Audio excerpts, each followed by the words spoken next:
When Caroline Leavitt came, Kingston Luxury Motors became the stage for an unforgettable clash between arrogance and quiet defiance. Because she, clad in nothing more than a crisp navy blouse and tailored jeans, stepped into a world that prized exclusivity above all else. With every dismissive glance and hushed snicker, the dealership's veneer of sophistication began to crumble under the weight of her unyielding confidence. The very next day, a custom Rolls Royce Phantom roared into view, turning the tables in a way that no one saw coming. In that moment, humiliation transformed into a powerful declaration of dignity, leaving everyone to question who truly holds the power. The story began when sun hung low over the Manhattan skyline, painting streaks of gold across the glass towers. Among them stood Kingston Luxury Motors, its sleek, modern architecture an unmistakable emblem of wealth. The dealership's showroom was a temple to exclusivity. Bentleys, Ferraris, Lamborghinis, Rolls Royces, all perfectly aligned under dazzling spotlights, as if waiting to be chosen by the world's elite. Inside, the atmosphere was thick with the scent of polished leather and expensive cologne. Clients weren't just buyers here. They were royalty. Every transaction was handled with the kind of reverence usually reserved for dignitaries. And then, Caroline Leavitt walked in. She wasn't draped in designer labels. No flashy jewelry. No personal assistant trailing behind her. Just a crisp navy blouse neatly tucked into a pair of tailored jeans and a quiet confidence that didn't need to announce itself. Yet from the moment she stepped inside, she felt it. The scrutiny, the subtle shift in energy. The staff, who had been so eager moments ago, suddenly grew distant. The glances they exchanged were quick, but telling. In a place where image was everything, Caroline didn't seem to fit the mold of someone who belonged. She wasn't here for a photo op. She wasn't here to waste time. She was here to buy a car. Not for herself, but for the man who had given her everything. Her father. A man who had worked tirelessly, often sacrificing his own needs so his family could thrive. He had never indulged in luxuries, never spent money on himself. But now Caroline wanted to change that. She strode toward the counter where a sharply dressed salesman stood. His nameplate read, Rick Sanders, Senior Sales Manager.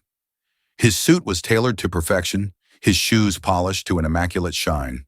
The moment he saw her, his expression flickered. Instant judgment. She didn't need to hear it. She could feel it. Still, Caroline smiled. Polite. Professional. Good afternoon. Her voice was smooth, unwavering. I'd like to take a look at the Bentley Continental GT. Midnight blue if you have it. Rick arched an eyebrow. He didn't even glance toward the inventory. Instead, he smirked. Are you sure, ma'am? His voice was drenched in condescension. That's not exactly the kind of car we keep in the affordable section. A few employees nearby stifled their amusement. A wealthy couple browsing an Aston Martin stole a glance, intrigued by the unfolding scene. Caroline held his gaze unwavering. She knew exactly what this was. It wasn't just about a car. It was about perception, about power, and about who they thought deserved access to it. She didn't react, didn't flinch, didn't let the humiliation burn her. Instead, she smiled. I'm sure, she repeated calmly. Rick exhaled dramatically, tapping his fingers against the marble counter. Right. Well, let's not waste anyone's time. That particular vehicle starts at $320,000. His eyes flickered over her outfit, the faintest curl of his lips betraying his amusement. We typically handle serious buyers by appointment. Caroline caught the chuckle from one of his colleagues. They wanted her to feel small. They wanted her to back down. But instead, she let them shrink beneath her silence. No anger, no outburst, no dramatic scene. Just a knowing smile, one that unsettled Rick more than he cared to admit. She turned, walking away with an effortless grace that didn't need validation. Rick watched her leave, shaking his head. Another dreamer, he muttered. But what he didn't know, his world was about to be turned upside down. And the next morning, the sky was still painted in hues of pink and gold when the entire dealership came to a standstill. A sound filled the air, one that sent a ripple of silence through Kingston Luxury Motors. The unmistakable roar of a high-performance engine.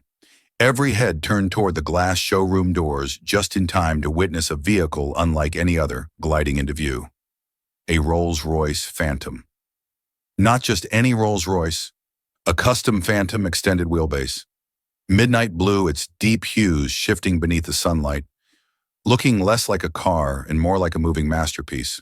It rolled to a stop directly in front of the dealership's main entrance. A uniformed chauffeur stepped out, moving with the kind of measured precision reserved for royalty. The entire sales team froze. Even Rick, who had been halfway through a coffee, found himself gripping the edge of his desk. Something was happening, something big. And then, the back door opened. A man stepped out, impeccably dressed in a charcoal gray suit, tailored to absolute perfection. A presence so commanding that the showroom itself seemed to shrink beneath it. Nathan Leavitt, billionaire, investor, philanthropist. The kind of client Kingston Luxury Motors would have bent over backward to impress. And the moment Rick saw him, his smirk vanished. Because now, he recognized the name, Leavitt, as in the Leavitt family, owners of multi-million-dollar enterprises, as in the man who could buy this dealership twice over without blinking. Rick's throat went dry. His entire body stiffened, because before he could even process the situation, another figure stepped out of the Phantom, Karoline, still dressed with effortless simplicity, still exuding the kind of confidence that didn't need gold-plated accessories. But this time, everyone knew exactly who she was, and she was walking straight toward him. Rick stumbled forward, nearly knocking over a display stand. Mrs. Leavitt, Karoline tilted her head, eyes calm, but unforgiving. Oh, she said lightly, I thought I wasn't the right type of buyer for this dealership. A ripple of whispers spread through the showroom. Nearby, the dealership's owner, Mr. Whitmore, had emerged, his expression shifting from curiosity to sheer panic as he connected the dots. This wasn't a misunderstanding. This was a reckoning. Mrs. Leavitt, Whitmore stammered. This is a misunderstanding. Karoline arched a brow. Is it? Rick stood frozen, his entire confidence crumbling like sand. And then, Nathan spoke. We came here to purchase a Bentley Continental GT, he said, voice even, unreadable. My wife was denied that opportunity yesterday, so today I'd like to make a counteroffer. Whitmore clung to a thread of hope. Oh, of course, sir. We would be honored to. Nathan's next words cut through the air like a blade. I'd like to buy out the dealership. Silence. Complete, absolute silence. Rick's entire career flashed before his eyes. And Karoline? She simply smiled. Because in less than 24 hours, the man who had dismissed her had gone from king of the showroom floor to a man standing on quicksand, and he never saw it coming. And now the silence in the showroom was deafening. Rick stood frozen, his polished shoes planted on the marble floor, as though any sudden movement might make the situation worse. His once proud demeanor, the smirks, the arrogance, the dismissiveness, had evaporated, replaced by a palpable fear that spread through his body like ice. Whitmore, the dealership owner, looked equally rattled. His hands gripped the lapels of his custom-tailored blazer, as if he were trying to physically hold himself together. See, sir, surely you can't be serious, Whitmore stammered, his voice an octave higher than before. Nathan Leavitt, standing beside his wife with the effortless confidence of a man who had nothing to prove, merely raised an eyebrow. I don't do business with people who judge character by appearances, he said calmly, his deep voice carrying more weight than any raised tone ever could. But I do believe in second chances. The words hung between them. Rick swallowed, his Adam's apple bobbing as he struggled to keep his expression neutral. He had gone from controlling the room to being completely at its mercy. And then, all eyes turned to Karoline. Nathan had left the decision to her. Rick clenched his fists at his sides, waiting, hoping. Karoline studied him carefully, as if weighing something unseen. His entire body tensed. For the first time in his career, he was afraid, not of losing a sale, but of facing the consequences of his actions. Finally, she spoke. I don't want the dealership, she said softly. Rick exhaled sharply. His shoulders sagged. Relief flooded his face. But then, She delivered the final blow. What I do want is for every single salesperson here to undergo mandatory training in customer service, unconscious bias, and professionalism. Rick's breath caught in his throat. Several of his colleagues shifted uncomfortably. Nathan nodded in agreement. And that includes you, Mr. Sanders. He let the words settle before adding, as a volunteer at the Leavitt Foundation's upcoming charity gala. Rick's stomach dropped. A charity gala? He had spent his entire career rubbing elbows with wealthy clients, high-profile executives, and trust fund heirs, not serving tables at some event for regular people. His humiliation burned hotter than 1,000 glares, and for the first time, he felt what it was like to be on the receiving end of dismissal. The irony was suffocating. Whitmore, still eager to salvage what he could, nodded vigorously. Of course! Absolutely! We'll make this right. But Karoline was already turning to leave. Her confidence remained unshaken, her poise undisturbed. She didn't need retribution. She had already won. And as she reached the door, she left them with only 3 words. See that you do. And then she walked away. Rick stood there, the weight of his own actions crushing him, and the story spread like wildfire. It wasn't just whispered among the dealership staff. It wasn't just an awkward anecdote shared behind closed doors. It spread through the entire industry. The woman Rick Sanders had dismissed as a dreamer? She was the woman who could have bought out their entire operation with a phone call. She was the woman who didn't need to scream for respect, because respect was something she already carried with her. And Rick? His reputation took the hardest hit of all.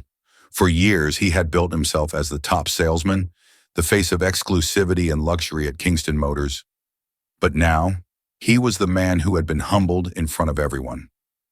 Weeks later, the charity gala.